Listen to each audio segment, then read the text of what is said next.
I B-roll don't with know some how. Look, I don't know how every single one of these has been. I've done 2, and they've both been a disaster. I've only seen Larry's. I didn't know you did the second one. No, this is the second one, and it's a disaster. I thought you said you did. We're already I cannot regulate the environment. Welcome aboard.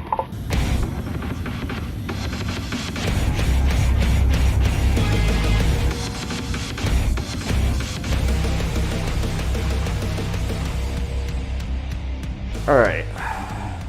So. Hey. Hey. What's up? How's it going? This is weird, but it'll be fine in a second. So you're Chad Thomas, and Nick Filardi. What have you worked on? What would people know you from? Well, I work on the all ages series of Teenage Mutant Ninja Turtles. Yeah. The 2012 series and the current one that's the Rise of the TMNT. Okay. I worked on Mega Man for Archie for a little bit, and got to do a book called Young Salem, which was like Sabrina the Teenage Witch's cat. Yeah. And he was like a kid. That's neat. Star Wars, I got to do 2 Star Wars adventures. I don't know why I'm saying that last, because it was like my favorite thing that I've done. I got to do Star Wars Adventures for 2 issues, which is a blast. Yeah. So yeah. Cool. Yeah. So we went to college together. We did. You lived down the street.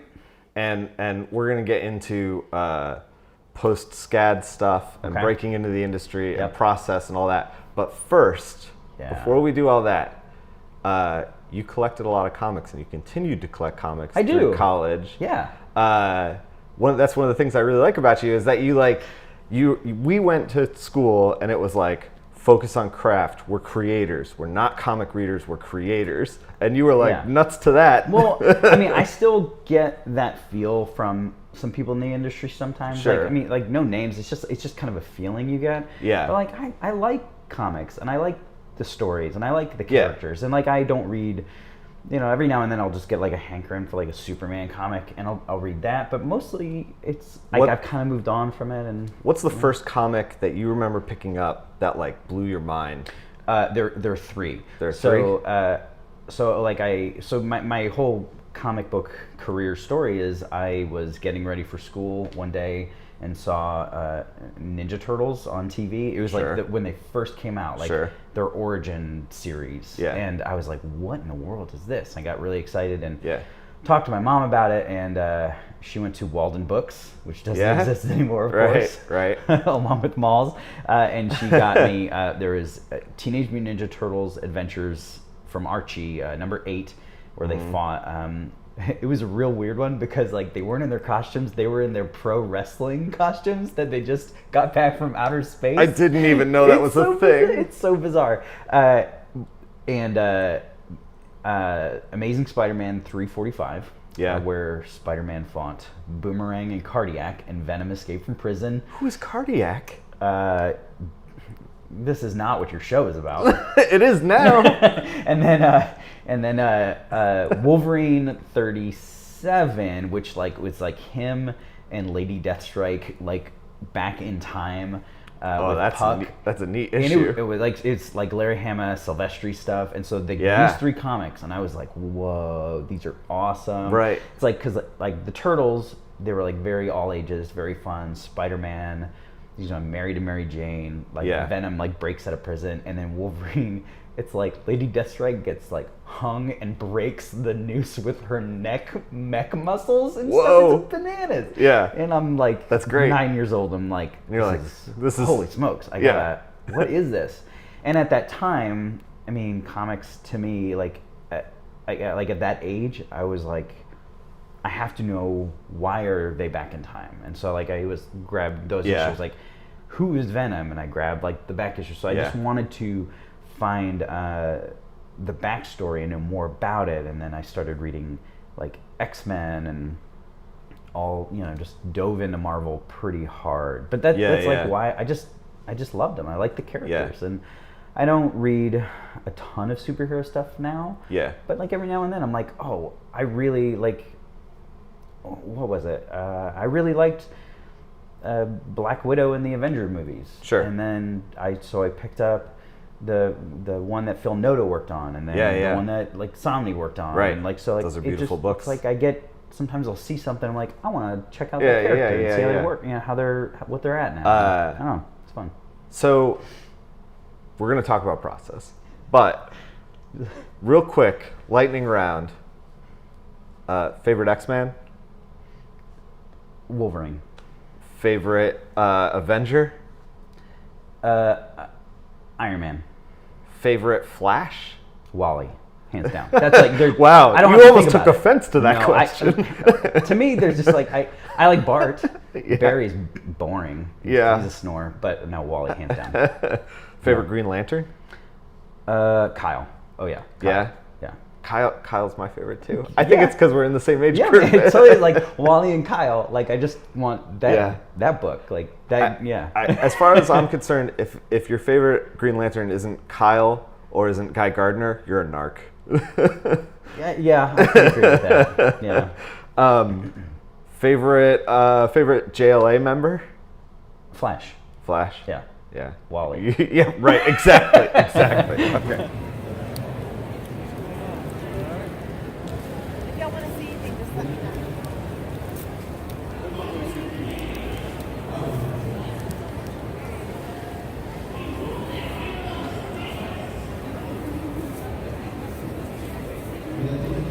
Your Earth disguise doesn't fool us, and you go with your space. When you were in school, Fantastic. Yeah. what was your process like versus what your process is like now? I mean, it was all traditional. Yeah. I mean, so going to SCAD, it was real emphasis on drawing, and just we just didn't have the tools that we have now. Yeah. And so it was just really just sitting down, getting a piece of paper, drawing it, and figuring out the inks, which I feel like I'm still kind of learning how to ink better. It's a skill that I feel I had some growth in at the beginning of my career, but like early on I was just throwing it together. Yeah. And I'm still not great, but I am a lot better than I was. Sure. And but now, and I was traditional, up until maybe halfway through, the Ninja Turtle, like the animated adventure series that I did. Yeah. Before Rise. And then I kind of moved into penciling digitally, then printing that out. What made you make that jump into digital? Speed. Yeah. I mean, if I look at my old penciled pages, it's just a lot of doubt. Like you just see how much doubt there is in those pages. I feel like I don't know. Whenever I see original comic book art, all I see is doubt. Yeah. But in mine, like when I look at like original comic book art, like if anybody else's, I'm like, oh, it's so confident. Look at those ink lines. Look at like those like bold pencils. That's how I see it. But when I look at my stuff, I don't know. Every time I see original, when I was working at Xylenol, we would get the original boards in to scan before Marvel does that and sends me files now. Yeah. I'd get like original boards of like 100 bullets and stuff, and I would see the doubt as well. Like it's interesting seeing like what sections were like erased over and over and over again. And I would look at those things, and I would see, I wouldn't even see doubts in something like 100 bullets. I'm like, I'm seeing craft. Right. That's how I would. But you're see seeing the end product. Right. Is the thing. Very true. That's something that I've struggled with. Yeah. Is that like I'll see an end product and I'll be like, oh, man, why am I even doing this? Point? Right. Like I'm sitting there in roughs and I'm like, how am I going to get from this to this? Yeah. Like Mega Man was all pencil, all traditionally, and I had to ship those off to Archie. Same with Salem. And Turtles, I started doing it just traditionally. Yeah. And then I had some other like more just like side jobs that just kind of needed to be more traditional, and so I was just working on like the 12-inch Cintiq. It's tiny guy. It was small, and so I just kind of was working traditionally with those jobs, and then I was like, well, why not? Let's just pencil this Turtles issue. I can't remember which one it was, but I penciled it, and I was like, that was easier. and quicker, and it felt a little more comfortable. And it's just nice, like, instead of like, I'm like, oh, I like that arm, but it really should be here. And just being able to just lasso, rotate, like, clip it, move it, shrink that head that's too big. Maybe this eye or pupil's just here, and I can just go like that. And there's just little things like that that I just sped me up. And then when I did Star Wars, I was like, I'm gonna ink this one, and that was about 2 years ago. And I inked that just full digitally, and I was like, oh, and you're never going back. This. Again, it's all just speed and finding ways to make the process faster so I can do more. Like I'm always doing something as well as comics. I'm always juggling probably too many things. And so what's your typical day like? Well, typical day, including kids. Like what's a typical comic book artist's day like for you? For Chad Thomas, it is waking up, getting a cup of coffee, walking my son to school right down the street, coming back, trying to get a workout in, and very possibly then having to take my daughter to school. If Jill can't, and if she can, then I'll sit down and just stare at the computer for about an hour, like just like I still haven't woken up yet. To wake up. I've been there. Just not creatively, mentally there, and it always depends on what I'm working on. If it's thumbnails, then I'm like grumbling the entire time. If it's at what time are you like during the day that you're like sitting down? I would say I'm sitting down 9:15 to 9:30. Okay. So like it's a relatively normal start day, and depending on like what deadlines I've got or who needs something, who do I need to respond to?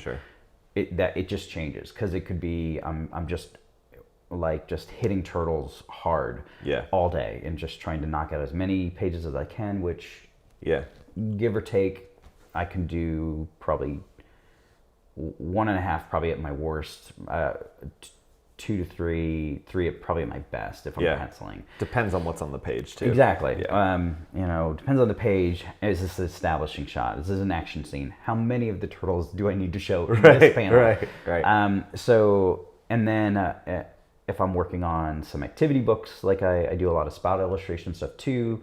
It's trying to be like, all right, how much of those do I need to get in today to ship them? How did you get into spout illustration stuff? Well, so I don't really love conventions, because I don't like to travel to them that often. They're work, and they take me away from the family, and then it's exhausting. I get back, and I gotta say, it's not a comfortable experience. No, they're fun to be at because I love meeting the people at a convention. But like, I long for being famous enough where I can just be like, hey, person that works for me, pack all my bags, and I'm just gonna hop on the plane and show up. Oh wow, that would be great. I can't imagine ever being that famous. That I'm like, yes, Jeeves, pack my bags, and also have the plane brought up.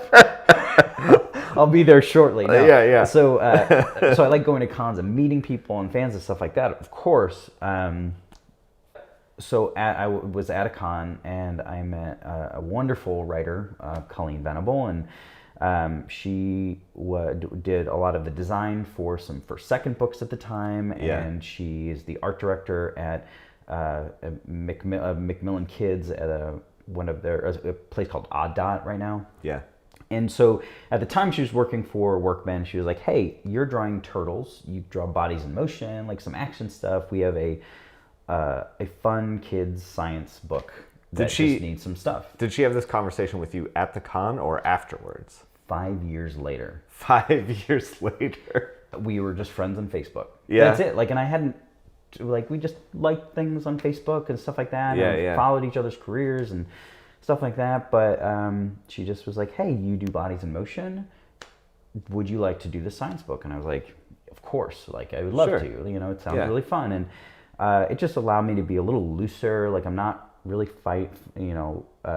working with a style guide. I can just kind of draw some cartoons and have fun. And and it just they liked it, which led to one thing, which led to another thing, which led to some more books. And it's just it's a really fun, like, I know we're very comic oriented here on yeah. But I really like doing just spot fun illustration. Yeah. It's a blast. So I just got hooked up with that, and so I'm always juggling that, usually along with turtles, along with like my own projects and stuff like that to squeeze those in. What's the ratio, do you think, that of you doing like spot illustrations versus you doing sequential art?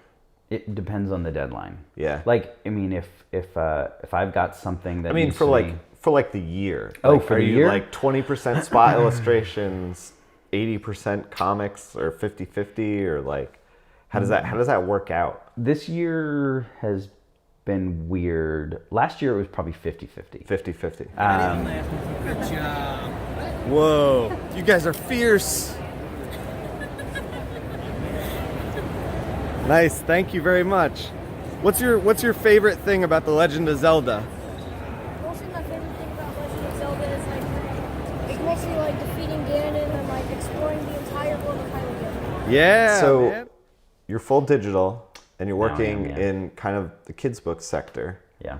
And you're doing spot illustrations for activity books and stuff like that, which your work kind of lends itself. It's very cartoony. Yeah, very, it's very fluid. It's very fun. cartoony. I think it's very accessible to kids and stuff like that. So, right. Yeah. I'm not going to be drawing like Wildstorm stuff anytime When soon. you got out of school, like, is this the place that you thought you were going to live in? I don't know. Like, I mean, when I'm a kid in middle school and high school, like the art that I'm looking at and the animation I'm watching, it's Batman, it's X-Men, it's Spider-Man. Like it's that stuff like that. It's very superhero oriented. We didn't have these incredible cartoons out. Even when I in that time, Turtles was kind of on hiatus. You know, like they didn't have a new Turtle series until like I was in college. But so they didn't have stuff like a Gravity Falls or like an Adventure Time or Steven Universe or so. Like I'm not seeing these different there's an embarrassment things. Of riches now. Really, and it's inspiring and it's exciting to see these different styles of art and these different cartoonists and animators and like just showing some different kinds of character design and different stuff that's not superhero stuff. I mean, but even the stuff that is very action oriented, like Airbender, or in Korra, like they're very uniquely them in a different way that's very anime inspired. And do you think that if you were growing up in the environment of the way cartoons are now, you would have been like straight shot trajectory into animation? Kid stuff and animation and that kind of thing? I think I probably might have leaned a little bit more to animation. Yeah. Back then. But I was really into comics, and comics were just they're more affordable. Sure. Like I could buy, I could get a huge stack of comics for like 10 comics a week for like what, 20 or 30 bucks. Just nothing, and it was great. Whereas now 10 comics going to run me up to 40 bucks, and that's a whole thing. I remember when the Max went from 95 cents to over $1, and I remember being just very upset about it. Like I was like, this is my line in the sand. Never going to pay more for a comic. And now we're hovering at like $4 to $5. So, but I just really like comics. But what I was reading and what I was investing my time into is all superhero, Marvel, DC stuff. Yeah. So going into college, even though I was very cartoony, like when I immediately got into college, I still was thinking like, Marvel, DC stuff. Yeah. And there is a place for that kind of art in Marvel, DC stuff. It's really hard to find it and to break into that, and I don't know anybody there, and it's really tough. But so I remember graduating and thinking like maybe doing Marvel, like how would I do it, how would I break in? And I asked one of the professors, I'm in my graduation like gown, and I'm like, oh wow, like I mean it was, this is like, a dramatic situation. I was like, now what? And like, cause like I just like What was the advice when you said now what? Well, I mean, they were like, well, you should really look into Archie, but like for 4 years, I'd been pushed like, oh, Marvel's the way to go. You want to do Vertigo, like you want to do like an indie book, like Top Shelf, and so these are. I shouldn't say that. That was the way that they spoke about it. Indie books are top shelf, and those books are wonderful. No, I remember receiving the same message. And so when we were there, yeah. So I'm leaving school thinking, I don't know if I'm not an indie guy, right? I'm not a Marvel guy, and nobody really kind of said like, hey, like let's work on, Archie. And at that time, Archie hadn't yet transitioned into what they're doing now, right? They had Sonic. They didn't have Turtles anymore. They had Sonic, and they had Archie. And I was like, I'd never drawn Archie, and it just felt like you had no emotional attachment to it. Yeah, and I was like, well, no. And lo and behold, who gave me my first one of my first main job, Archie. I'd done like some backstories in some image books at that point. How long did it take you to get from like graduating school to Archie being? Would you consider that Archie gig to be like you breaking into comics? Yeah, I mean, like I did, I think 6 backup stories. I did something in Hero Camp, which like Robbie Rodriguez did way back when, and I did some backups in Noble Causes. Yeah. So, which actually you colored some of those. I did color some of those. Yeah. Yeah. So like I remember that. So I did some early work, but my first big gig was doing Sabrina the 2 issues of Sabrina the Teenage Witch, which I feel like I was wholly unqualified for because it was kind of emulating Tanya Del Rio's style. Yeah. It's very like anime or manga inspired. I was like, I don't do that. And so like I kind of did it. And you tried? It wasn't me. Yeah. And but they were like, well, would you like to do this Young Salem thing? And they allowed me to be me a little bit more. And that was one of my first things, and then slowly led into Mega I think Man. That feeling of like I'm way underqualified for this, like somehow I've conned my way in and now I'm here and I got to make the best of it. I think that everybody feels those feelings. Yeah. But I think that the other thing that you don't realize at the time because you haven't done a lot of issues is that if you hit deadlines, sometimes doesn't matter what it looks like as long as it exists. They got it. Yeah, as long as they get it on time and you're not a pain in the butt, like it's like whatever. So I mean, when did I do that Sabrina issue? Was I want to say 2007? 2007, because it was before Jill and I got married. And I was in Nashville at the time, so I think that so it took really a solid 4 to 5 years to have an issue on the stands that was like one that I drew the entire thing. Okay. But even then, it was still, so that was 2007. Yeah. It was still another, I want to say 5 or 6 years before I was not doing another side job, whether that was substitute teaching or working retail, like at a bookstore, or I mean, a number of things like tutoring. Yeah. Kids was almost like a full-time job, like a few years ago before we had our son, and then even when I was doing Mega Man, I was still taking, it's like kind of working outside the house and finding a side job and having to really just grab whatever. What were you doing in that time frame to kind of like keep your chops up and look for work, or were you basically like? I was more in a dead scramble just to keep, just financially just to keep things going. I was in contact with guys. I think I did a few more cons maybe back then, but sorry guys, Game of Thrones spoilers here at Comic-Con. We know who gets the Iron Throne.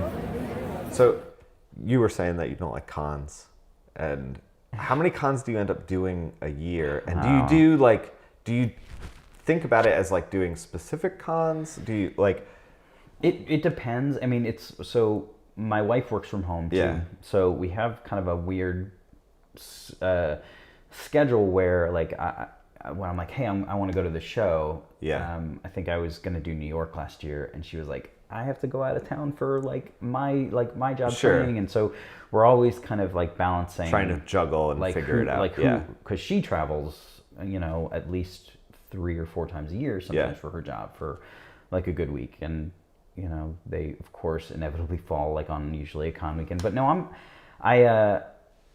I'm not great at doing cons because like I don't like to travel. So usually it's maybe 1 or 2, and it's a local one here, and then one that I might get out for. Sure. I need to do more.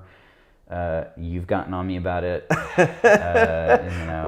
I've a lot of people like putting their hands on my shoulders, being like, "Come on, man." On this channel, I push like, you want to work in comics, go to a Comic-Con. You do. And here's the thing, like I said. I mean, you got those spot illustration gigs. My spot illustration gigs. Right. That kind of that part of my career came from going to a con that I didn't even table at. Right. I was just there visiting with a friend who was setting up at the show. Yeah, I don't think that tabling is a necessity. I think that just showing up and being present and like having people like, I don't know if you remember, but like we went to cons when we were in college. Man, I miss those. We would like pile in the car and like go to MegaCon or whatever. But we would get a table, and this is what I liked about cons. Did we get it? Did we get a table? This is what I liked at cons back in like 2001 and 2002. Yeah. Is like I'd get a table, and I would get a piece of cardboard or a piece of thing, and it was like commissions for $10. Yeah. And I had no art. I had nothing on the table. Comic, nothing like that. And I just draw, and people would come by and be like, "Cool, would you draw me a Hellboy?" And I was like, "You got it." And I'd draw them a Hellboy. Yeah. They'd give me $15 and be like, "Be right back." And I'd go out and I'd just buy the comics. I'd come back to the table. I'd sit down and be like, "Who wants a commission?" And then be like, "Here, I'll take a Spider-Man." And I was like, "Cool, just $20." And just right back into the machine. Right back into the machine. Because like I'd go at that time like, all right, these are the comics I'm looking for. Show me the comics you got. Oh, okay. Yeah. Oh, okay. I'll do that casual thing. Yeah. That spontaneous casual thing. That I requested to do. Yeah. But did not prepare for it. All right, let's see what I got. Oh man, you got a stack, Robert. Right, got Turok Dinosaur Hunter #1. Yeah. I don't know anything about this comic other than I really do think this is a tight cover. Yeah. And I always thought it was really cool. Got some Savage Dragon, some Max. Oh, some Max. I've never read the Max, but I'm trying to grab the first 10-ish issues. The Max is one of the reasons why I'm in comics. Yeah, man. I feel like I'm 2 years too young to like get the Max and get Spawn, right? Right. Like those comics scared me when I was a kid. They really did. Yeah. I was a pretty sensitive kid though. Yeah. Still kind of sensitive. Yeah, Spawn. Some more Spawn. Yep. And I filled in my 2 X-Men gaps, so now I've got about 150 continuous straight issues of X-Men. Yep. Wow, that's a lot of paper, man. I'd really like to get 94 through 300. Yeah, that's the goal. But I'm getting to the. Is that a particular run? Claremont. It's the Claremont run? Yeah, it's Claremont plus a little bit of Lobdell, but that's the stuff that I first got into when I was a kid. So you just had them. It's not getting cut. Yeah. Everything else is getting cut though. Yeah. Cool. That's what I'm buying. What do you got over there? Oh man, Doom 2099. Yeah, so you're after my own heart. Oh really? Yeah. See, when I was a kid, I was way into Spider-Man, Ghost Rider, and Punisher 2099. I never got into Doom, which feels like a massive oversight. So I found this. Just found some random. Like Ellis was off this pretty quick, right? Like that's. What I think so. Okay, yeah, but see, it's been a while since I've like sat down and read them. Yeah. The twist is weird. Yeah. If I remember correctly, right, I don't remember what it is, but I remember it being like. I remember reading it and being like, "Wait, what?" Yeah. I don't know anything about it. So like, I know it's actual Doom in the future. That's what I know. Yeah. And going pretty much raw. Oh, you got Darker Image #1. That was a gift from this guy. That for him. That's right. It's got Oh man, yeah. Yeah. Mine is not sealed because I actually saw Sam Keith at a show and got him to sign it for me. Oh, that's He wrote so 2 good. Nick, Sam Keith. I love it. Yeah. This will not be sealed as of tonight. Yeah. And then I've never read. But what about its value, Ken? You're gonna open that up? I bought it for 50 cents, so I feel like it's gonna half depreciate. decline, Yeah. right? Yeah. It's only a quarter. Are you gonna crack it open and just smell the 90s coming out of it? Right. Yeah. That is 90s air in there. It's got a death blow trading card in the back too. Yeah, look at that. And then finally, I've never read a Make of the Unknown. I like Feral and Delric a lot. Yeah, so yeah. They're all $1 a piece, so whole series. Dang, Yeah. $1 a piece. Yeah. That's nice. Yeah, I've seen herders is all just all in a row. So. Do you guys just like bargain hunt through like some back issues? Pretty much. That's Nice. what Sunday mornings are for, you know? Yeah, Show up yeah. 20 minutes early, $20 in your pocket. Yeah. Have a good time. Nice. Cool. So like I had nothing on. It was a bare table, and I'd get maybe a print, and I'd get $5, and I'd go spend. I've told people about this. The first Comic-Con I remember going to was I was, trying to work in the industry, but I was also such a fan, and it was such a like overload of the senses that I remember being like, okay, I have $100 to spend. Like, let's space it out. It's Friday, and then by the end of Friday, I had spent $500, and I was like, "What happened?" This is one of my a show that I like Heroes. I went to Heroes like 2 years ago. And I was like, it's a show I've never really been able to make a lot of money at because there's so many artists that there's a lot of money that's spread out. Right. But it's also a show that I'm so mad that I'm not making money at. Because I want to go spend it, because I'm the same way. There's so many people there. I'm like, I need original art from you. I have to buy your art book. I need this book. I want this. Right. At the end of the weekend, because that money is so spread out to everybody else, like, I've barely covered costs. And like, I think I was gonna buy a page from John Samarova, and it was it's a really cool like Ninja Turtle page that he did. It's awesome, and I was like.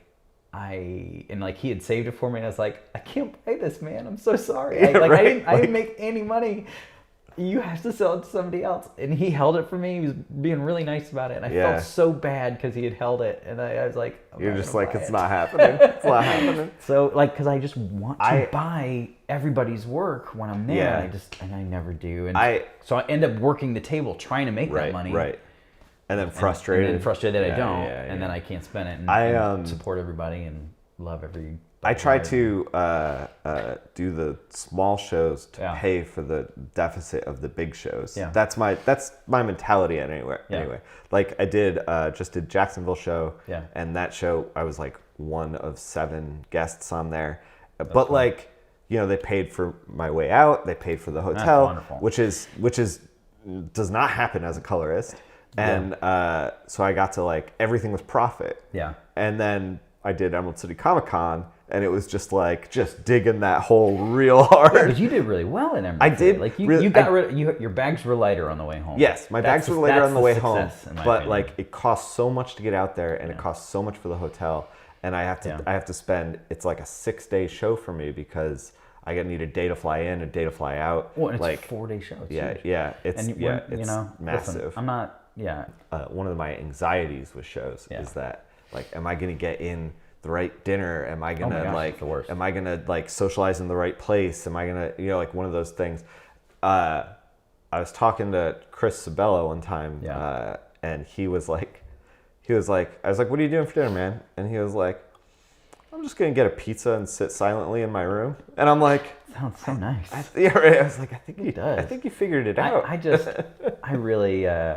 want those. I much prefer if I'm gonna do dinner, if I'm gonna do bars or hanging out, just 5 other people. Yeah. Because then I can actually have a conversation, get to know somebody a little bit better than. And I was telling you this earlier. Yeah. My tactic is when people are like, "Oh man, were you at the bar?" I'd be like, "Yeah, man, it was packed and crazy." Tell people your secrets.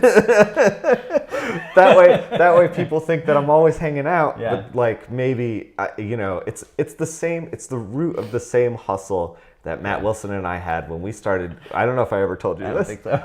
Matt Wilson and I, when we started trying to break into comics before we had a name, before we had anything, we would get around other famous people, and then we'd make up our own lingo to seem like we knew more about the industry than other people. We'd be like, "Oh man, that book, A Real Magician's Pigeon."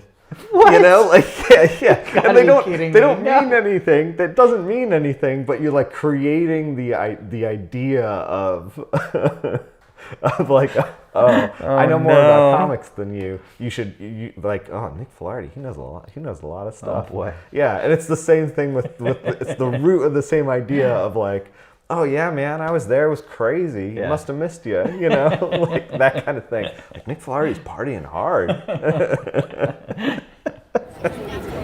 I'm putting this out there. I think they faked the Death Star blowing up. I think they shot it on a soundstage. I don't think it's real. Probably not real. Yeah, I mean, cons are different now. Yeah. I mean, like, I think they're very different than they were when we were at school. Like, it's not just go to a show and set up and like get that money to go spend on comics. They're very, like, I feel like over the last 5 years, there's been a real significant change in how to set up, how to present when you're setting up, what kind of, like, how to price, how to talk to people, how to, like, it's much more, I think people really grasped onto the market a bit, how to market themselves at a show. Right. I have not been able to do that, I feel, confidently. Maybe I do it just fine, but I don't, you know.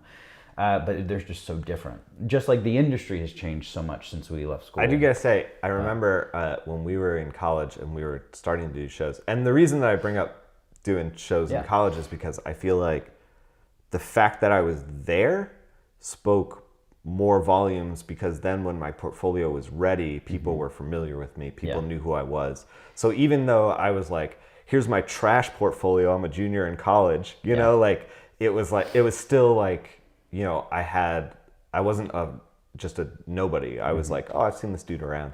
But I very vividly remember us getting into a Gaijin studio party. I remember that. And me feeling like I have no place here kind of thing. Like very out of place, very awkward, because I was so young. I didn't have any, and then like, you know, like Phil Hester's there, and like you know, Adam Hughes is there, and it's like these juggernaut names in the industry, and I'm just like, "What's up, guys? And it didn't help also that I was 21 and looked like I was like 18. Right. You know what I mean? Well, like it's the kind of show like you know, like you meet these guys, and they don't know me from Adam. Like, I mean, like they don't remember. Like it's those moments where I get to meet them and I'm hanging out and having a drink with them and being in this room. Yeah. And then like it's just so weird. Just Savannah College of Art and Design. I don't know if you remember this, but they were like trying to coach us as to like how to interact with professionals at comic conventions. I don't remember that. You don't remember this? I don't. So the advice was that the thing that really like stuck in my brain was like, when you go to a Comic-Con, if you want to make a connection with a person, another comic professional, don't talk about comics. Yeah, right. That's some advice. I mean, like I get it. I hear the idea. The idea is that like don't stand in front of a professional and just talk about comics for a half an hour. And that's. But we all like the same things. Sure. You know. Like, I think that the idea is like what's that Simpsons episode where like he's on stage with like Mark Hamill or something like that, and like the nerds are just like throwing like comic book or like Star Wars facts at him or something like that. Yeah, and he's like, get out of here. Episode. Like, what happened with like, and that's not, and I think that's what they're trying to mitigate against. that. Yeah. But like for all my awkwardness in college, like I wasn't like, I'm just going to talk to you about Iron Man. Like I was never that person. So like it was a weird form of advice that I was like, oh, should I just like not do this at all? And I remember being at Gaijin Studios, being like 20 years old, 21, and talking to Phil Hester and being like, okay, I can't talk about comics. And Phil loves comics, you know, like, and I'm like, how about them Falcons? So I was next to Phil Hester and I was like, I'm sure he does not remember this, thankfully. But I was like, so, got any kids? And I was just like, oh my. And he looked at me like, what? Because I'm like 18 or like, 21 or whatever. The family. Right, exactly. I'm like, Oh my god! Because I was so turned around by the advice. It was a mess. I mean, it's the industry's changed. The education has changed. Like we were at SCAD at the very burgeoning of the program. Sure. When they were still trying to figure it out. Everybody's figuring it out. Everybody like, and the industry was in a very. The internet had literally just was just starting to gain steam in terms of something more than AOL and AIM. It was like, hey, now you can make a website to showcase your portfolio. Do you think that if you got out of college now, you would have more of a place in mainstream comics than when we got out? I don't know. Because I remember when we got out, I felt like I had to color because there was no place for me in Marvel and DC. And like you said, there was a big stress on like, well, indie books. And I was like, well, that's great. But like, if I get picked up at Top Shelf, I'm not like able to pay my student loans, you know, like. I don't know. Like, I mean, the industry's just different. I mean, it really, Twitter, Tumblr, LiveJournal didn't even exist, I don't think, when we left college. Like, there are just so many things that were, like, in 2003, when we graduated, that were just starting to get rolling. Sure. And so college kids, high school kids, you know, mid-20s people, like there's a greater grasp of marketability or how to use the internet to how to get eyeballs on your stuff. Me, a 40-year-old guy, nearly 40-year-old guy, is not like, it's like I miss that train, and I'm just kind of like running to catch up and kind of like doing it okay, like not great, but so I don't know if like I got out of college, if I went to hindsight 2020. I don't know if I think I would have probably looked at majoring in illustration or something like that. So I have a greater understanding of like different mediums to use, different programs, things like that. Because comics, as you should, you're thinking about storytelling so much, and which is really important, how to tell a story, like acting, things like that. That I feel like I walked away with a solid foundation on those. But if you're like, you know, put a paintbrush in my hand, or like you really have me think about color theory and things like that, I'm like, I feel like I just did not flex those muscles the way that I probably could have earlier in my career. That I feel like I'm playing a lot of catch up sometimes when I'm doing something new. I feel like that's a feeling though that is never going to fully go away. Like, there's always something you wish you learned. Right, exactly. Like there's always the next thing and the thing after that, and like, oh, I wish I could be better at that. You know, like. So I mean, and so like I don't know. I don't know if I'd walk out of college. You know, the kid going like, here I go. Right. Like you know, maybe I would have. Maybe I wouldn't. That's great. What's the best thing about having a double-bladed lightsaber? You can get them from both sides. One of the things that I didn't realize when I was at art school, and I think that this is like maybe just like me trusting the structure of like grades and tasks and like, you know, American education in general. But like I thought my perception of it was like, oh, I go to high school, I hit all these bars, you know, like I do all the tasks, I don't do anything extra, but I do all the things that are asked of me. And then I go to college and I do all the things that are asked of me. And then when I'm done with college and I'm working in the industry, then it's just like cruising on Easy Street. I know how to do the task and I just do the task. What I didn't realize is that like you really have to be in love with that level up. Like you have to constantly try to reinvent, push yourself, learn the new thing. Like right now I'm trying to learn the Clip Studio Paint like auto color thing, so that I can use that as a base to try to like port it into Photoshop and like try it out. But like I didn't think that I would have to learn a new program or like how to make brushes, or like I didn't realize that like life drawing was going to help me render figures better, and Sure. you're like, I didn't realize I had to keep up with all these things, Yeah. and that it was constantly changing. And yeah, it's a lesson that like we learn, or I learned, like probably too late. Yeah, right. I wish I knew it when I was 18. And so like that's the advice I give to a lot of people, like, you know, fans and kids who are asking me these questions at cons. It's like you know that whole like never stop drawing.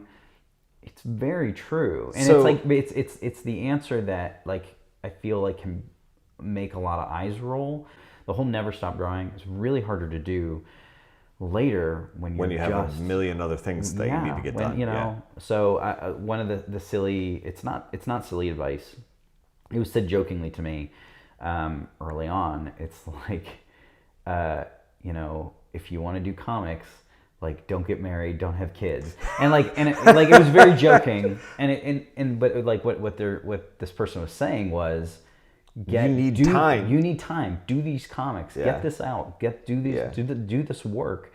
It wasn't saying like, you know, I have 2 kids. I am married. It's wonderful. In fact, I probably wouldn't be doing comics if it wasn't for them. For Jill. I might have very well have walked away at some point without like the support that my wife gives me, and for the the encouragement that she gives me. So I do gotta say, it like. When I started working in the industry, and or when I was not even working in the industry, just like coming up and going to shows, I saw people come into the industry and then abruptly turn around and leave. And like, I used to be like, those guys couldn't hack it, you know, like whatever, like because I was a dingus back then, but like, you know, now I'm like, oh, I get it. Like this stuff's hard. It's hard. And you know, for me, that was very joking advice. That was more centered around, you're gonna run out of time, and comics take time. That's great. What's the best thing about being Sorcerer Supreme? The hours. The hours? You get to make your own hours. I can change time when I feel like it, so I can take double days off, triple days off, whatever. Thanks, man. There's a lot happening in comics right now. What do you think like the next 5 years like looks like in comics? I don't know.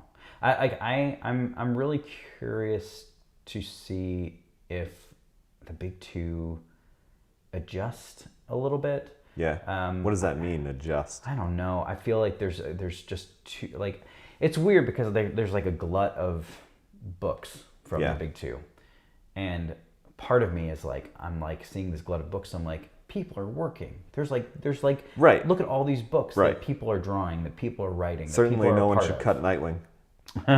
So like I'm like I see all those books. I'm like, that's really cool, but like. I was looking at like a checklist that I saw this week where like, hey, if you want to enjoy this event, here's the 26 books this month. And I'm like, nobody's going to buy half of, like, it's just too much. Right. And then it just floods the shelves. It drowns so stuff out. You've been collecting comics for a long time. You've been buying comics for a long time. When I wasn't aware of like, when the original Infinity Gauntlet or the Secret War happened, or like, you know, like these things, these first kind of events where Marvel and DC were kind of like playing with the idea of an event. Yeah. Did they used to do this with like a million tie-ins? I think there were tie-ins. There were. I think, I believe there were. I mean, but... Or was it just like, here's the title...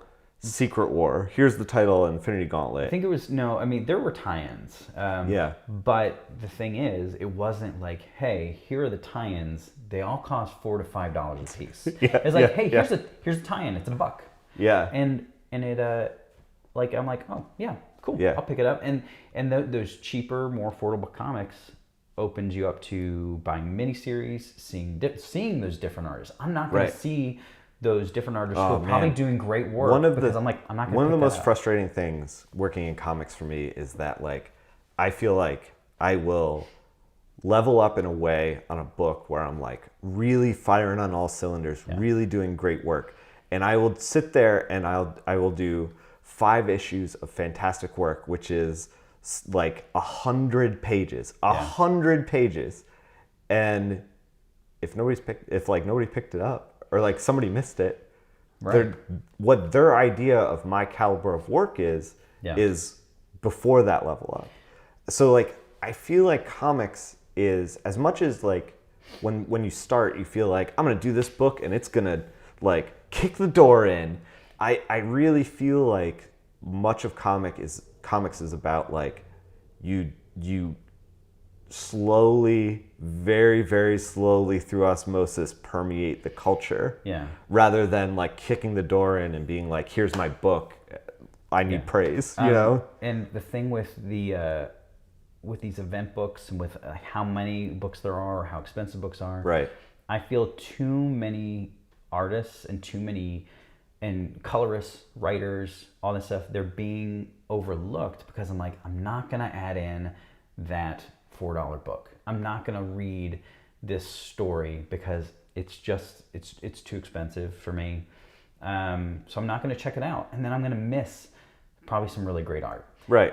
And hopefully, like, you know, an editor, like, so now I have to hope that an editor will see those miniseries and put them on something that I might want to check out. Yeah. And that's like, then everybody's really fighting to get to those, like, to get that one book that's, you know. And so I think the cost is too much. I can't do it. I mean, I don't know what to do about it. I am not a financial guy. I'm not a market guy. I don't work at shops. I don't know how this operates. I just know that it's like, I know there's probably a lot of really good art and a lot of really talented creators that I'm missing. What's the best thing about being a Mandalorian? They're just awesome. Oh, where's the armor? Yeah. What's your favorite convention memory of talking to another professional? Okay. My favorite memory, it was when I was 16. Yeah. And there was the guy who, Walter McDaniel, drew Deadpool after Ed McGuinness left. Okay. Those are big shoes to fill. Yeah, it was huge shoes to fill. Huge shoes to fill, and he, like, Deadpool at that time, like, I loved that Joe Kelly run. Yeah. Someplace. It's up here somewhere. The big Joe Kelly. There it is. There it is. The big Joe Kelly omnibus with Walter McDaniel. And so I went and I brought. I don't even think I had pages. I just had, like, here's this gigantic picture of the Avengers that I drew. And like, you were really 16. Weird. I was 16. Yeah. And I think I maybe had like some pages, but it was mostly just like, here's a drawing I did. I didn't start doing pages until I was like 20. Yeah. Like until I was at art school. I did some pages, I think my senior year in high school. Like, just to be like, hey, I want to do comics for, like, to get into school. Yeah. But so I went to the show in Michigan. Yeah. And I was like, hey, Walter McDaniel, like, I love Deadpool, and I talked to him, and he literally took about an hour and, like, got some boards out from his bag and, like, gave me a drawing lesson, and, like, was like, hey, when you're making your figures, do this, like really, like, gave me kind of an anatomy, like, building a figure lesson that was just so cool. Like, he just spent this time with me. Yeah. And, like, I don't really know what he's done since Deadpool. I haven't seen his name in a lot of books, but I know that he took that time and he, like, really worked through just how to build some characters and stuff like that, which I was just, like, it was just so cool. And at that time in my life, and I think he took the time because maybe he saw something in me, you know. And it's those really early moments, I think, in a kid's excitement about the medium or art in general, that, like, you can really have a good impact. So he was wonderful. And the other one that I remember was, I was in Colorado. Before I moved to Michigan, I was like 16, and I don't know who this guy was. I don't even know if he did anything, but they were like, hey, we're gonna have a comic book artist at the library. And I was like, okay, cool. Like, check it out. Yeah. I'm gonna show him some of my drawings and let him know, like, hey, I want to draw some comics. How old were you? 16. Still 16? Yeah, because I remember I drove there. Right. I remember, I know I was 16 Yeah. because I drove to the library by myself. So I got there, it's a small crowd. He talks about comics. I show him my work, and he was like, "This is really good." And I think I was like that young. I was like, "Do you think I have a future in this?" And he's like, "Yeah, I think you do." And I remember driving home in the car, and I was just like, "Yes!"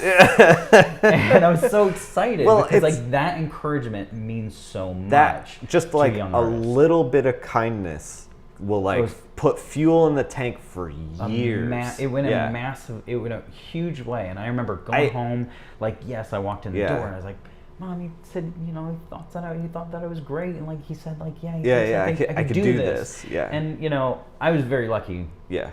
With my parents, they were very encouraging of it. Like they never said no. They were never like, get a backup plan? No, they didn't. No? Which is crazy. Like that is a little crazy. Mine, the same way. Crazy. A little bit crazy. So we're here with Andy Kuhn, and we've got, I think this is the book of the show. This one right here. You're laughing at that. Why are you laughing? Because it's just I don't know. I'm never the book of the show. You're never the book of the show? Well, I think you're the belle of the ball. This is, explain to everyone what this is. So this is a book. It's called Andy Kuhn TMNT Thumbnails. It's basically just a book of my thumbnail drawings for 5 issues of Turtles. Thumbnails are my starting points. So that's rad. It's basically just my me figuring out what I'm going to draw on the page. And the real reason that I made this book was because I'm a huge process junkie. I'm fascinated by artist process, and I really want other artists that I love to make this book that I can buy from them. How much do things change between the thumbnail and the finished page? Sometimes a lot. Sometimes never. Nothing. I'm constantly revising at every stage. Yeah. But sometimes I have the best idea initially. Yeah. But not every good idea all comes at once. So right. It's it just depends on the page, and it depends on the deadline. Yeah. It definitely depends on the deadline. Thanks, man. Appreciate it. Thank you. What's the weirdest commission you've ever gotten at a con? I found it on like comic, like one of the I saw it again. You saw it again years later? Years later I saw it. Man. Boy, one of the things I hate is like looking on like the comic arts forum or stuff like that where people will post the commissions they get. Right. And you look up your name and you see the commissions you did 10 years ago. I'm never gonna do that. Never gonna do that. Yeah. For my own personal sanity. I don't know what it was. It was like a cartoon recreation of like a Renaissance painting. That is a wild commission. Hey man, it bought me like a few trades. Yeah, right. At a show back into the machine back in 2005. So that was. I don't get super weird ones. You probably get a lot more kids and stuff like that. Yeah. And the stuff that most of my commissions are Ninja Turtles, My Little Pony, and I don't do as much superheroes as I thought I'd get. But yeah, a lot of turtles and stuff like that. Yeah. Sometimes I look at old commissions that I've done for people and I'm like, I should probably contact them and give them their money back. I probably owe that person $20. I see it, I'm like, oof, all right. I've only just started like drawing at shows. Yeah. Every once in a while, like very few and far between. Yeah. And the thing that I'm struggling with is that like, because I've just started committing to drawing again and I'm on my artistic journey again, like I have zero consistency. Yeah. Like I will do like a straight up banger of a cover and then I will turn around and be like, I don't know, potato head, that still is how I feel with commissions.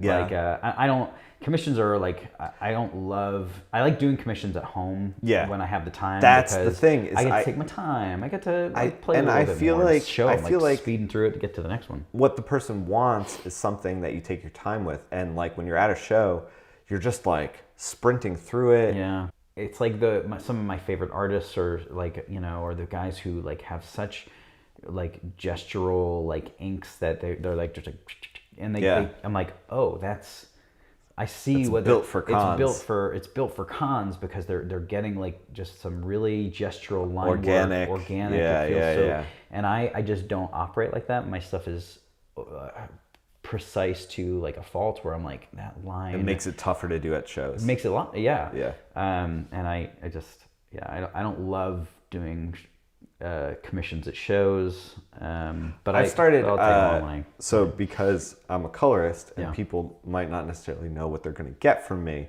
I was thinking I should do just pre-commissions of characters that I want to draw, just throw them in a book and put a price tag on them. Yeah. So I'm just like, I'm just going to draw like Cable over and over again because I love drawing Cable. Attention all Cable fans. Yeah, right, exactly. Get on over here. No, I've tried that, and I'll sell it every now and then.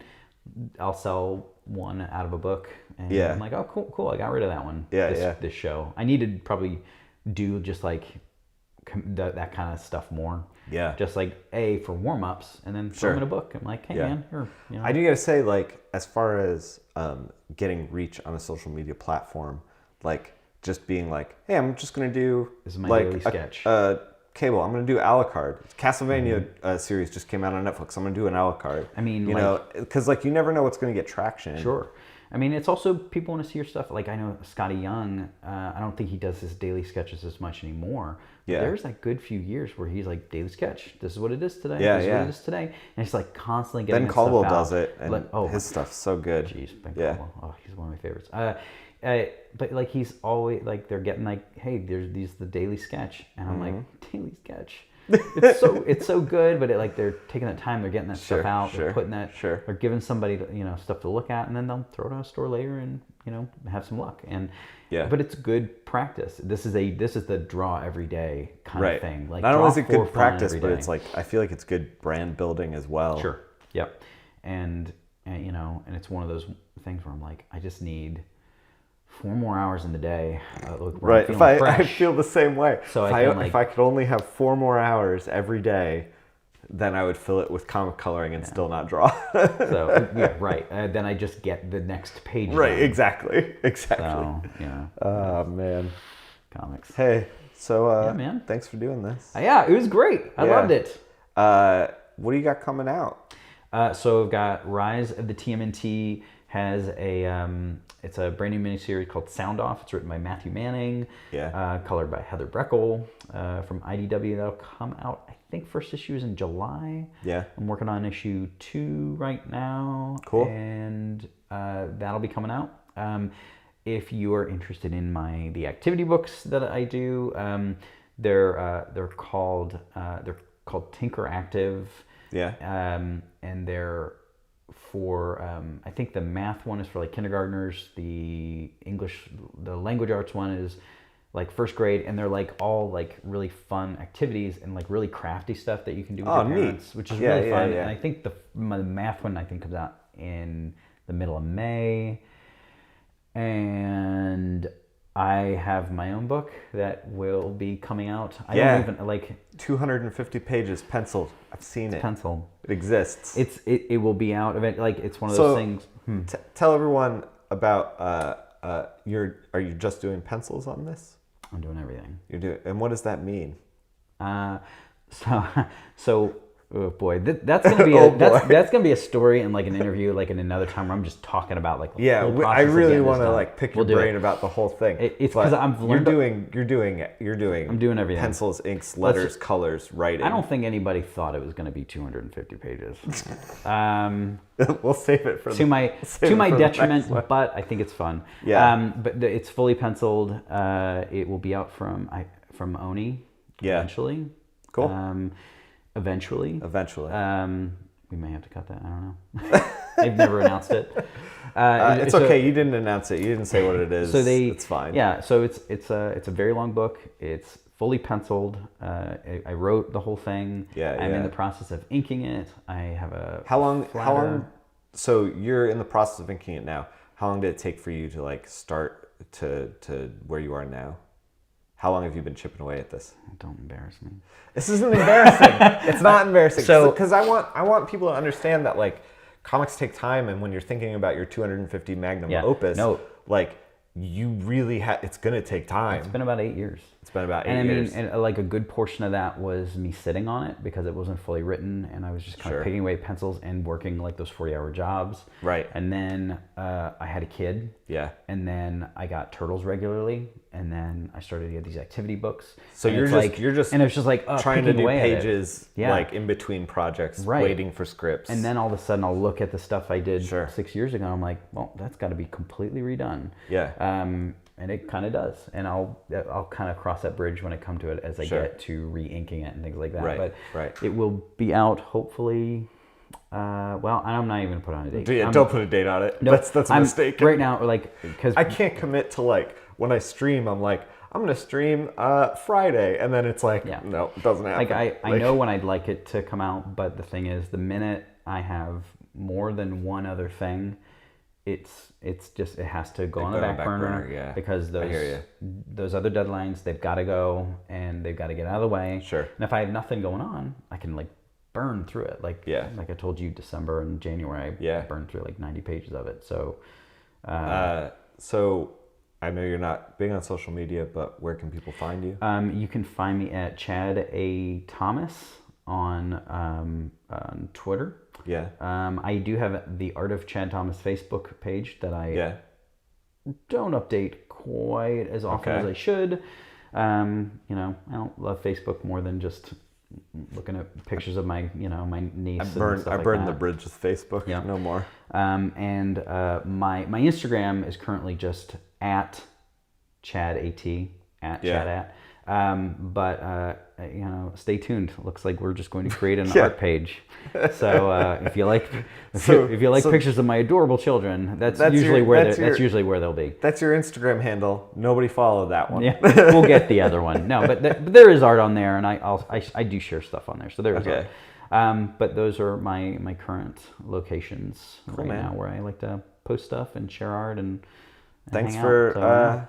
having us in your home. And thanks so much for coming to hang out and staying here and drinking all the coffee and it's been good playing video games with my kid.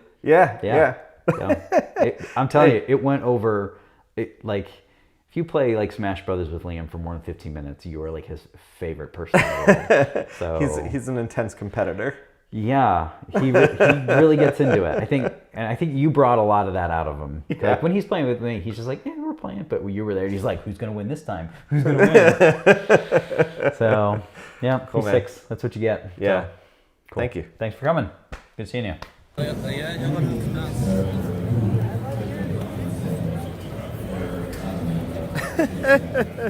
Thanks, guys.